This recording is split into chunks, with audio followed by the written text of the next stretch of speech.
อ้าวพ่ออาจารย์มาละเจริญพรนี่กราบนมัสเชิญเลยการครับคนลืมตัววัวลืมตีนจะสิ้นท่าเพราะว่าลืมที่มาก่อนหน้านี้ลืมผู้มีพระคุณหนุนชีวีจะได้ดีกี่วันยังหวั่นใจลืมที่มาที่ไปไม่ได้เกิดจุดกำเนิดลืมแล้วนี่ดีฉะไหนตัวชี้วัดค่าของคนบนทางไปวัดที่ใจยึดมั่นกตัญญูขับขอนอบน้อมแด่องค์พระสัมมาสัมพุทธเจ้าพระธรรมเจ้าพระสังฆเจ้าอันเป็นสรณะที่เพิ่งอย่างสูงส่งกราบไหว้สาเมตตาปรมีธรรมในท่านพระครูสมุวิสุวัตรวรกิจโจเจ้าอาวาสวัดฝ่ายหินและผู้อำนวยการสถานีคลื่น 104.50 เมกะเฮิรตซ์ครับกราบไหว้สาท่านอาจารย์ท่านพระครูบยิกาสมัครยานสีโลครับเจริญพรพ่ออาจารย์ครับก็สวัสดีครับพี่พิสมัยสุริโยดอนเทเนอร์กลับฟังอยู่ตั้งบ้านวันนี้ไม่สบายต่อแต่นะครับก็สวัสดีครับลุงหนุ่ยด้วยนะครับครับลุงหนุ่ยยังบอกเข้ามาเนาะแล้วก็กราบไหว้สาเนนสามเณรอาจารย์อารักษ์ปัญโยนันเนอร์แล้วก็ขอส่งความสุขความสวัสดีไปยังบรรดาพ่อแม่พี่น้องนะครับที่ฟังอยู่ทางบ้านญาติธรรมทุกคนทุกท่านแฟนรายการธรรมะคลายเครียดทุกคนเนอะและก็ฝากความห่วงใยนะครับขออาราธนาคุณพระศรีรัตนตรัยนะครับและก็พระสยามเทวาธิราชตลอดถึงสิ่งศักดิ์สิทธิ์กู้บ้านกู้เมืองของแต่ละคนแต่ละท่านเนอะได้ไปคุ้มครองปกป้องรักษาอย่างทหารหารตลอดถึงพี่น้องประชาชนที่อยู่ในแนวชายแดนเนาะเขมรหรือว่ากัมพูชากับประเทศไทยนะครับก็ขอให้ได้ปลอดภัยเหมือนกันทุกคนทุกท่านเนอะด้วยความนะครับปรารถนาดีและความห่วงใยจากรายการธรรมะคลายเครียดนะครับต่อไปก่อนนิมนต์ท่านอาจารย์นิมนต์เชิญลุงนุยเนอะลุงนุยเข้ามาเลยเอารอกำลุงหนุ่ยเนาะสายหลุด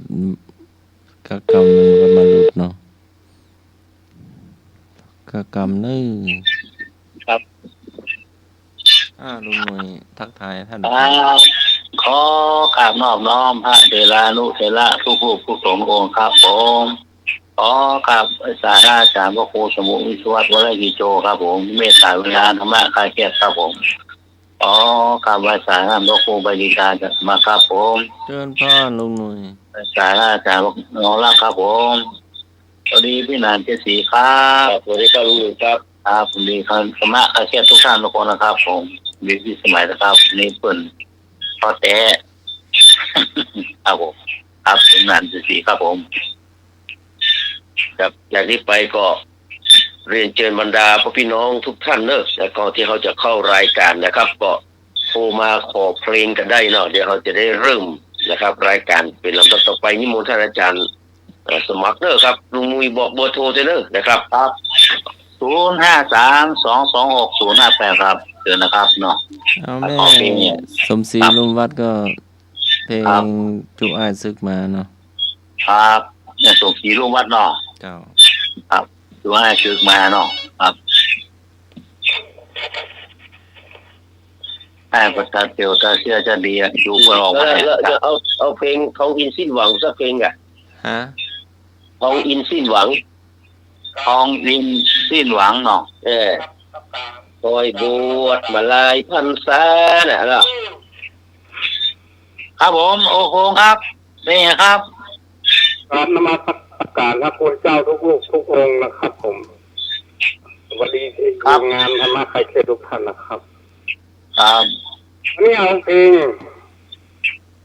แนวหลังยังคอยของดาวมายุรีครับผมครับดาว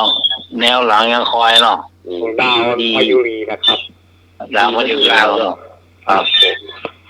ผมครับ053-226-058ครับผมเดินเลยครับ ครับผม เพื่อจะพวกกู มาแล้วพะเยา มาเสียอีกอยู่เนาะครับผม จ้า สวัสดีพี่แหนนอินสมปืนหรือ สวัสดีครับเอกครับสวัสดีครับ สวัสดีลุงหนุ่ยครับผม